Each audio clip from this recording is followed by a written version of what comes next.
There is a plant growing in old gardens right now that you can plant once and eat from for the next 30 years. You do not need to replant it. You do not need to buy new seeds. You do not even need to water it much. You just leave it alone, and every spring, it comes back on its own. The stalks are thick and bright red, and when you cook them with a little bit of sugar, they taste sweet and sour at the same time, like nothing else you have ever had. You can turn them into pies, jams, and sauces. They are full of vitamin C, good for your bones, good for your stomach, and full of fiber. One single plant can give you 10 to 15 pounds of food every year, for decades. And here is the part that most people do not know. This same plant was once worth more than cinnamon, more than saffron. It was carried across deserts on the backs of camels for thousands of miles. A Chinese emperor once tried to use it as a weapon against the British, and now almost nobody talks about it anymore. My name is Marcus, and I have spent my life studying the plants that feed us, the ones that heal us, and the ones that have been pushed aside by the modern world. But the story of rhubarb is one of the most fascinating stories I have ever come across, because rhubarb is a perennial plant. That means it comes back every year,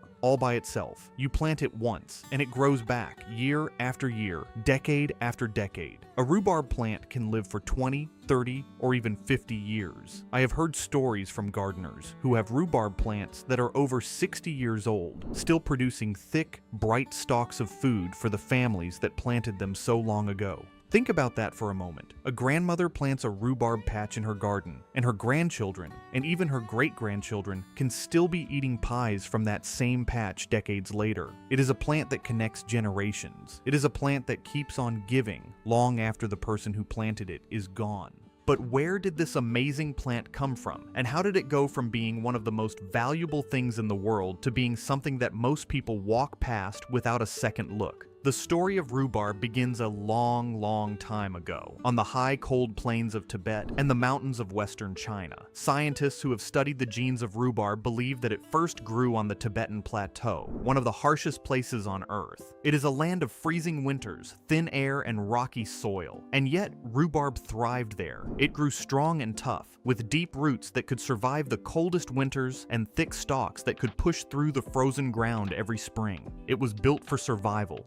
The Chinese were the first people to discover the power of this plant. They called it Da Huang, which means the Great Yellow, because of the bright yellow color of its root. But they did not eat it. They used it as a medicine. The first written mention of rhubarb as a medicine is in a very old Chinese book called The Divine Farmer's Materia Medica. This book is thought to be about 1,800 years old, but the knowledge in it is much older than that, passed down through generations of healers and herbalists. The Chinese used rhubarb root to treat many sicknesses. They used it for fevers, for stomach problems, for constipation, and even for malaria. It was one of the most important medicines in all of Chinese healing, and it worked. Modern science has shown that rhubarb root does contain compounds that can help with digestion and that have real medicinal effects. The ancient Chinese were right about this plant, thousands of years before modern science caught up. Because rhubarb was such a powerful medicine, it became a very valuable thing to trade.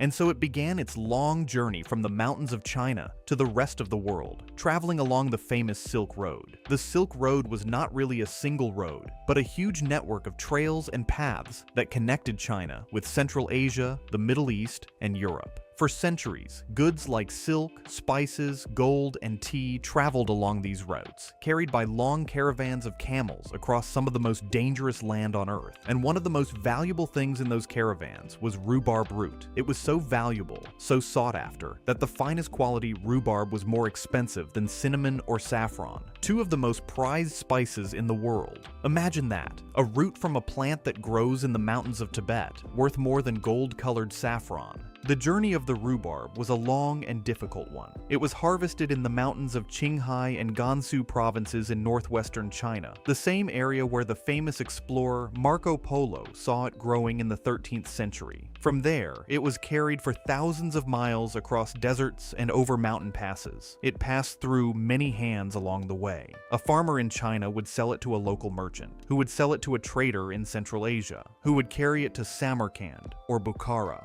who would sell it to a merchant in Persia, who would ship it to a port in Turkey. By the time it reached the markets of Europe, it was incredibly expensive. The Europeans did not know exactly where it came from. They just knew that it arrived from the east, from a mysterious land far away. They called it Turkish rhubarb when it came through the ports of Aleppo and Smyrna, and Russian rhubarb when it came overland through Russia. The Russian rhubarb was the most valued of all, because the Russian Empire had a special quality control system just for rhubarb, making sure that only the best roots were allowed to pass through. For centuries, rhubarb was a medicine, not a food. People all across Europe used it as a way to clean out their bodies. It was a common practice in the 18th and 19th centuries to take a big dose of laxative every spring, a kind of spring cleaning for the body. And rhubarb root was one of the most popular ingredients in these spring medicines. Parents would give it to their children, believing that without it, the children would get worms. It sounds strange to us now, but it was a deeply held belief at the time.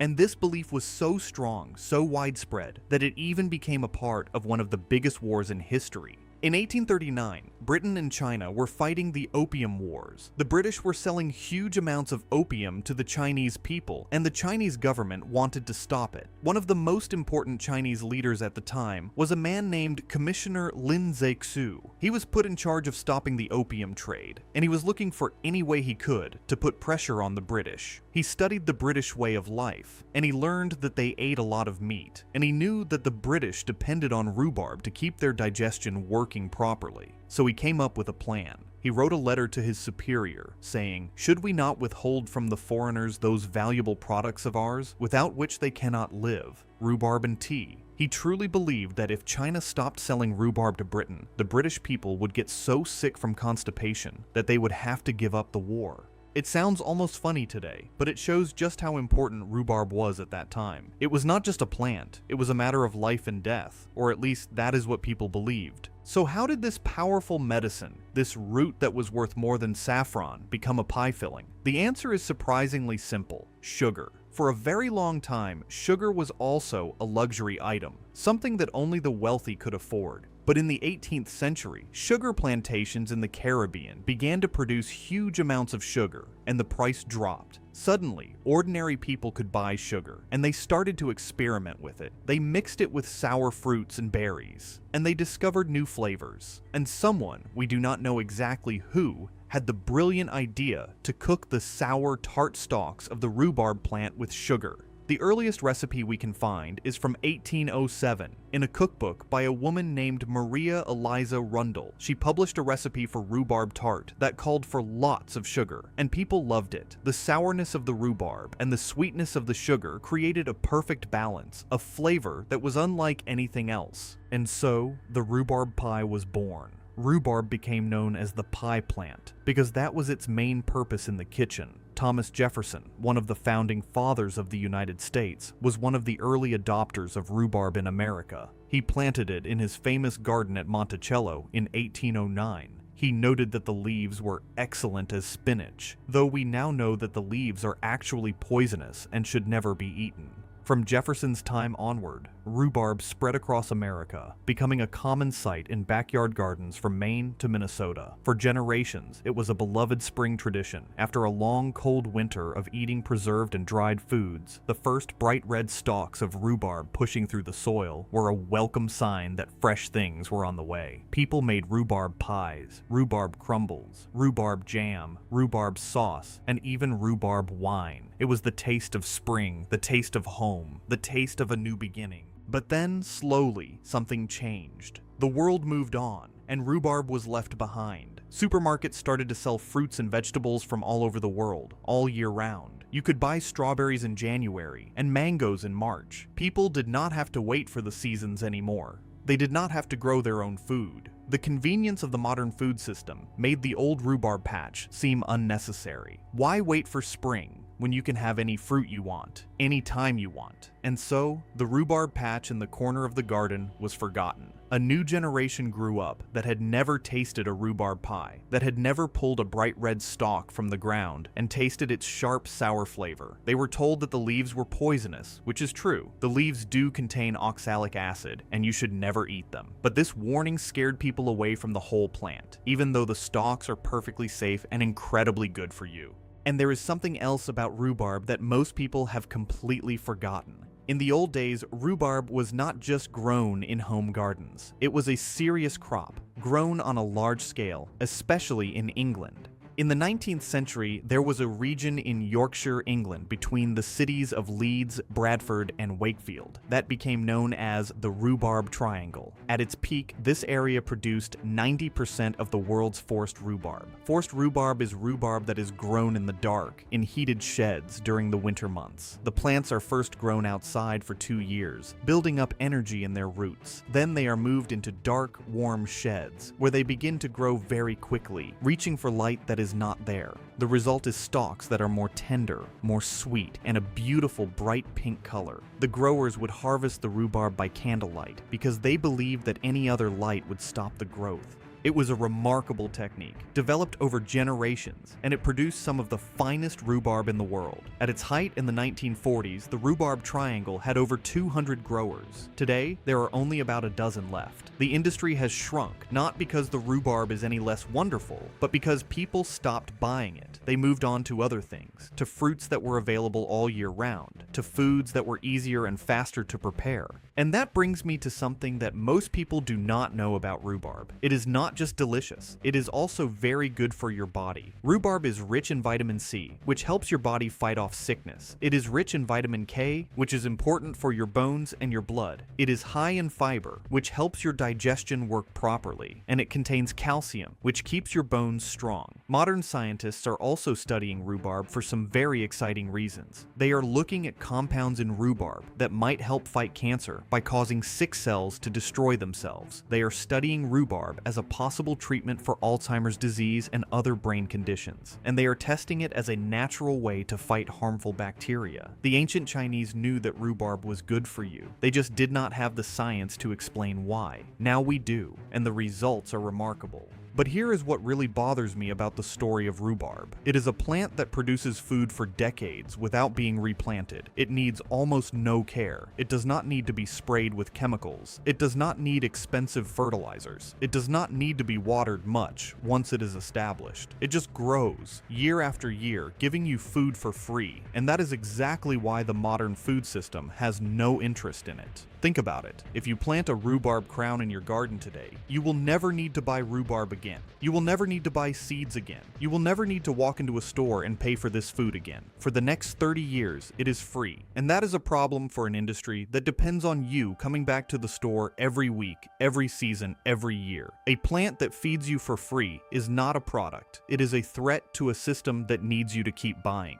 If you want to grow rhubarb, it is one of the easiest things you will ever do in a garden. You can buy a rhubarb crown from a garden center, or get a piece from a friend who is dividing their plant. Plant it in a spot that gets good sunlight, in soil that drains well. Dig a hole. Put the crown in so that the top of it is just at the surface of the soil and cover it up. Give it some water and then leave it alone. Do not harvest any stalks for the first 2 years. I know that is hard. You will see those beautiful red and green stalks growing, and you will want to pull them. But be patient. Let the plant build up its strength. Let those roots grow deep and strong. In the 3rd year, you can start to harvest, but only for about 3 or 4 weeks. After the 4th year, you can harvest for 8 to 10 weeks every spring. Pull the stalks with a gentle twist at the base. Do not cut them with a knife. And always leave at least a third of the stalks on the plant, so it has enough energy to keep growing. Every 5 to 8 years, you can divide the plant, splitting the root into pieces and planting them in new spots. Each piece will grow into a new plant, and each new plant will produce food for another 30 years. 1 plant becomes 2, 2 become 4, 4 become 8. It is a gift that keeps multiplying.